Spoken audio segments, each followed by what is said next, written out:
নমস্কার বন্ধুরা, সজনে ডাঁটা দিয়ে আমরা যে কোনো রেসিপি রান্না করি, সেই রেসিপি অসাধারণ খেতে হয়। আজকে আমি এই রেসিপিটা বানিয়ে নিলাম, পুরো ভিডিওটা দেখবে।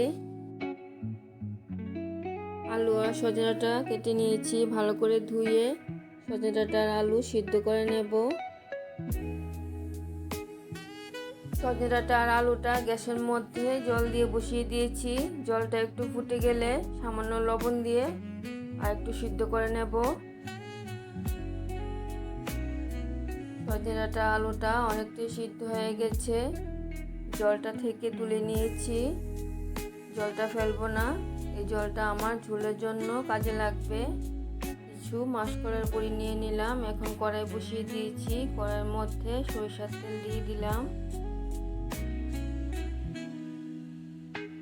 তেলটা ভালো করে গরম হয়ে গেলে বড়িগুলি ভেজে নেব।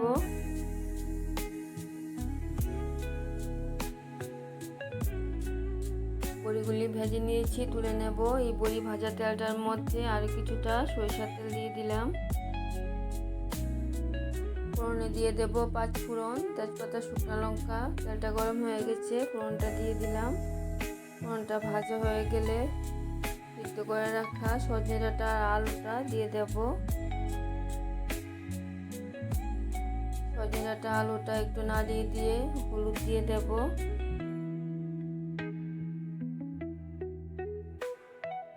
হলুদটা ভালো করে মিশিয়ে সজনে ডাঁটা আলু হালকা ভেজে মশলা দিয়ে দেব।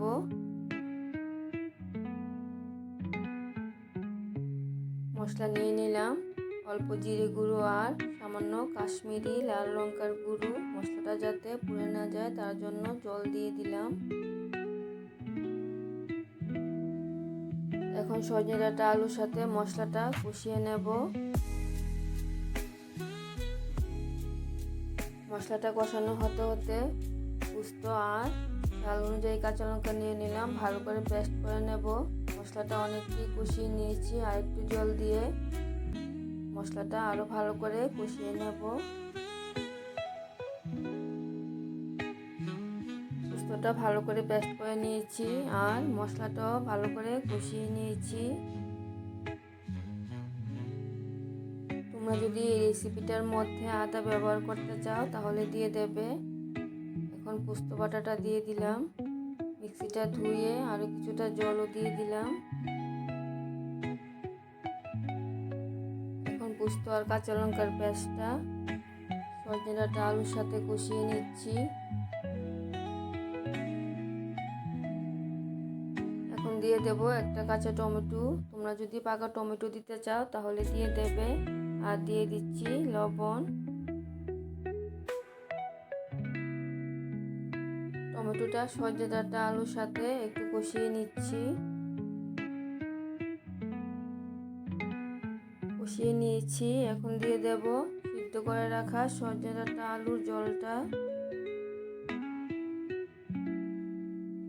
তোমাদের প্রয়োজন অনুযায়ী ঝোলটা দিয়ে দেবে। আমার যদি ঝোলের প্রয়োজন হয় তাহলে ফুটানো জল ব্যবহার করে নেব। ঝোলের সাথে সব কিছু ভালো করে সিদ্ধ করে নিচ্ছি। তাছাড়া সজনে ডাঁটা আলু অনেকটা আগে কিছুটা সিদ্ধ হয়ে গেছিল। এখন দুটো চেরা কাঁচা লঙ্কাও দিয়ে দিলাম। তোমরা যদি আলুটা ভেঙে দিতে চাও তাহলে কিছু আলু ভেঙেও দিতে পারো। ভেজে রাখা বড়িগুলিও দিয়ে দিলাম, আর একটু ফুটিয়ে নেব।